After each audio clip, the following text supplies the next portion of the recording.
Back to the cow. This picture, which I pulled off the web, the fellow on the left is really an important part of this picture. That's the steward. Cows couldn't live without human stewards. They're domesticated. They're a sort of ectosymbiont. They depend on us for their survival. And Pastor Rick was just talking about sheep. I'm going to talk about sheep too. There's a lot of serendipitous convergence here. How clever it was of sheep to acquire shepherds. Think of what this got them. They could outsource all their problems. Protection from predators, food finding, health maintenance. The only cost in most flocks, not even this, a loss of free mating. What a deal. How clever of sheep, you might say, except, of course, it wasn't the sheep's cleverness. We all know sheep are not exactly rocket scientists. They're not very smart. It wasn't the cleverness of the sheep at all. They were clueless. But it was a very clever move. Whose clever move was it? It was a clever move of natural selection itself. Francis Crick, the co-discoverer of the structure of DNA with Jim Watson, once joked about what he called Orgel's second rule. Leslie Orgel is still a molecular biologist, a brilliant guy, and Orgel's second rule is evolution is cleverer than you are. Now, that is not intelligent design, not from Francis Crick. Evolution is cleverer than you are. If you understand Orgel's second rule, then you understand why the intelligent design movement is basically a hoax. The designs discovered by the process of natural selection are brilliant, unbelievably brilliant. Again and again, biologists are fascinated with the brilliance of what's discovered. But the process itself is without purpose, without foresight, without design. When I was here 4 years ago, I told a story about an ant climbing a blade of grass. And why was the ant doing it? Was because its brain had been infected with a lancet fluke that was needed to get into the belly of a sheep or a cow in order to reproduce. It was sort of a spooky story, and I think some people may have misunderstood. Lancet flukes aren't smart. I submit that the intelligence of a lancet fluke is down there somewhere between petunia and carrot. They're not really bright. They don't have to be. The lesson we learn from this is you don't have to have a mind to be a beneficiary. The design is there in nature, but it's not in anybody's head. It doesn't have to be. That's the way evolution works. The question, was domestication good for sheep? It was great for their genetic fitness. And here I want to remind you of a wonderful point that Paul McCready made at TED 3 years ago. Here's what he said. 10,000 years ago, at the dawn of agriculture, human population plus livestock and pets was approximately 0.1% of the terrestrial vertebrate landmass. That was just 10,000 years ago. Yesterday, in biological terms. What is it today? Does anybody remember what he told us? 98%.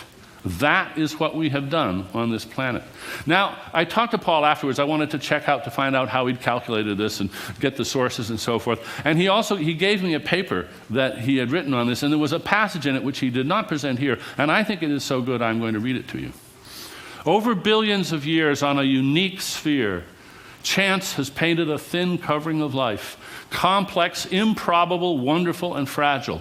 Suddenly, we humans, a recently arrived species, no longer subject to the checks and balances inherent in nature, have grown in population, technology, and intelligence to a position of terrible power. We now wield the paintbrush. We heard about the atmosphere as a thin layer of varnish. Life itself is just a thin coat of paint on this planet. And we're the ones that hold the paintbrush. And how can we do that?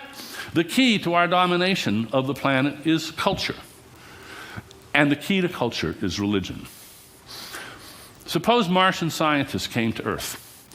They would be puzzled by many things. I see I'm going to have to whip along. Anybody know what this is? I'll tell you what it is. This is 1 million people gathering on the banks of the Ganges in 2001, perhaps the largest single gathering of human beings ever. as seen from satellite photograph. Here's a big crowd. Here's another crowd in Mecca. Martians would be amazed by this. They'd want to know how it originated, what it was for, and how it perpetuates itself. Actually, I'm going to pass over this. The ant isn't alone. There's all sorts of wonderful cases of species which, in that case, a parasite gets into a mouse, and it needs to get into the belly of a cat, and it turns the mouse into Mighty Mouse, makes it fearless, so it runs out in the open where it'll be eaten by a cat. True story. In other words, we have these hijackers. You've seen this slide before from 4 years ago. A parasite that infects the brain and induces even suicidal behavior on behalf of a cause other than one's own genetic fitness. Does that ever happen to us? Yes, it does. Quite wonderfully. The Arabic word Islam means submission, means surrender of self-interest to the will of Allah. But I'm not just talking about Islam. I'm talking also about Christianity. This is a parchment music page that I found in a Paris bookstall 50 years ago.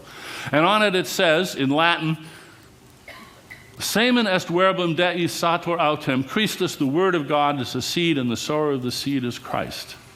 Same idea. Well, not quite. But in fact, Christians too glory in the fact that they have surrendered to God. I'll give you a few quotes. The heart of worship is surrender. Surrendered people obey God's words even if it doesn't make sense. Those words are by Rick Warren. Those are from The Purpose-Driven Life. And I want to turn now, briefly, to talk about that book, which I've read. You've all got a copy, and you've just heard the man. And what I want to do now is say a bit about this book from the design standpoint, because I think it's actually a brilliant book.